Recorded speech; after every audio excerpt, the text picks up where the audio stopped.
Hey everybody, this is Jason. I just wanted to jump on here real quick and talk about a topic that I see questions about quite often in the group. So this is my first live for the group and plan on doing these probably twice a week. My guess is right now Tuesdays and Thursdays around 7 o'clock, and I'm going to pick out different topics. The group does a really good job about helping people with real situations, but there's some things out there that I think I can add to the conversation, at least in terms of helping put things in place or introducing you to things that will help prevent you from even getting there in the first place.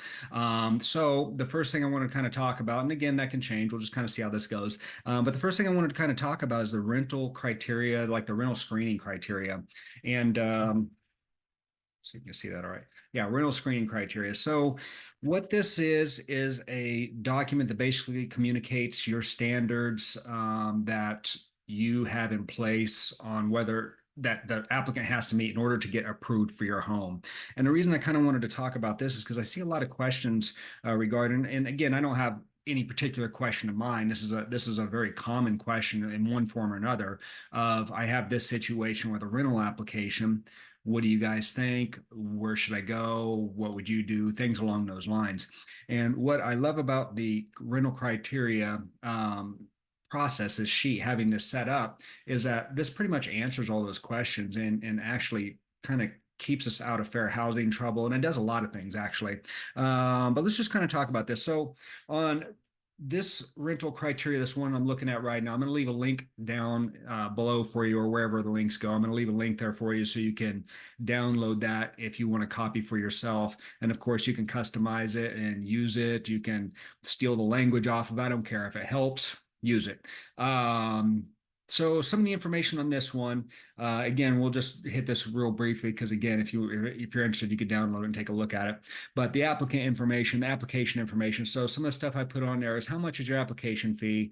How long does it take to screen a rental application? I talk about security deposits, what it is, any pet deposits, things along those lines, and it's a good place to communicate that basic information about your screening process and what you expect.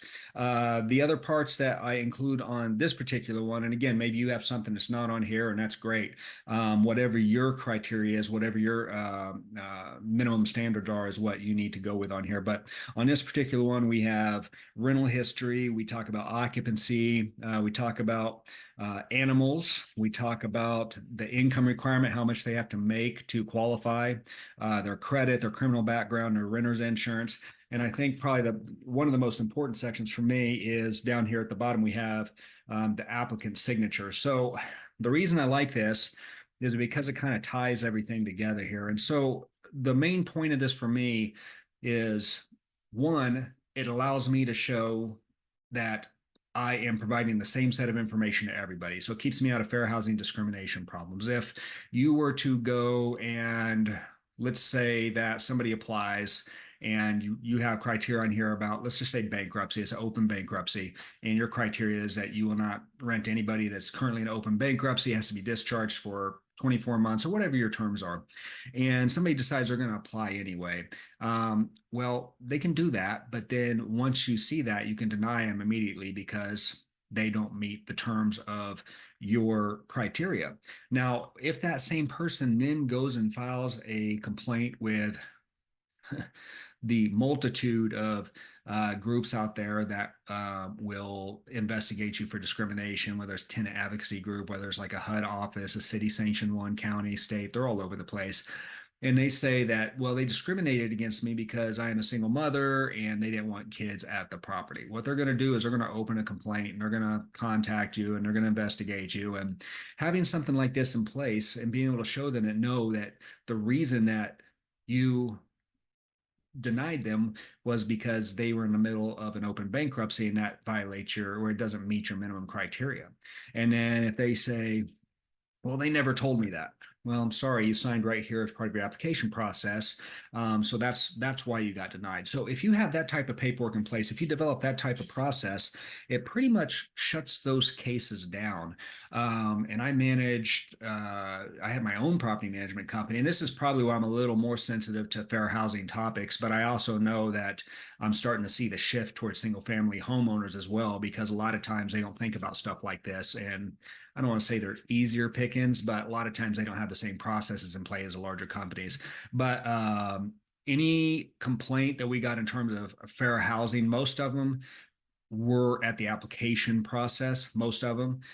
There was some others, but we always had our ducks in a row, and it shut down pretty much all of them. I don't think I ever went to court, faced a fee or anything for a discrimination complaint. Again, there's a complaint, so they have to investigate. And if you have your stuff in order, then it pretty much just goes away. So I just kind of wanted to throw that out there, because I think with a lot of the questions that I'm seeing, this kind of eliminates a lot of that. So let's credit. Let's just use that one here real quick before I let you guys go. So on this sample, because this is a sample, this says credit score must be a minimum of 640. Now, another thing you could potentially do there is you could say credit score is a minimum of 670, or a combined credit score of, both adults in the home or whatever the situation is, a combined average credit score of 650, which kind of accounts for one person having good credit and another one not having good credit. But you have that in place, and then when you run into that situation, it's pretty clear cut. They either pass or they don't. You go through all these, and it's basically just a checklist. Okay, rental history. Do they have 3 years of rental history? Is all positive? Yes, check. Occupancy standards, 2 people per bedroom. They meet that? Yep, check. Animals and fees, check. Income requirements, check. Credit, check. If they meet all those, approved. If they don't, denied. And it's makes it really clear cut, and it standardizes your approval process. So again, if anyone ever comes knocking at your door, you can show them exactly how you did it. You can show them exactly the stuff that you verified. You can show them exactly why they are denied, and it just kills out that information. So I hope that helps. We'll leave it here. Again, click that link below. Let me know what you're currently doing. I know some of you, I know for a fact some of you are using screening criteria, which is awesome. I know that I spoke with or chatted with, on in the comments here. I know that one person, more than one person. Oftentimes I see this a lot actually. They have their criteria, which is great. It's awesome. It's even better if you communicate it, in my opinion. But whatever you're doing, let me know what you're doing. Let me know if you're using a screening criteria. Let me know what that looks like for you. Let me know if this is useful. And that's it. So I plan on being back here. Let's see, it's this next Tuesday, roughly around 7 o'clock. I'm going to try to start putting these in the event, so it sends out a notification that we're coming on, and we'll pick the next topic when we get closer to that date. So thanks again for watching. Hope this was helpful, and we will see you next time.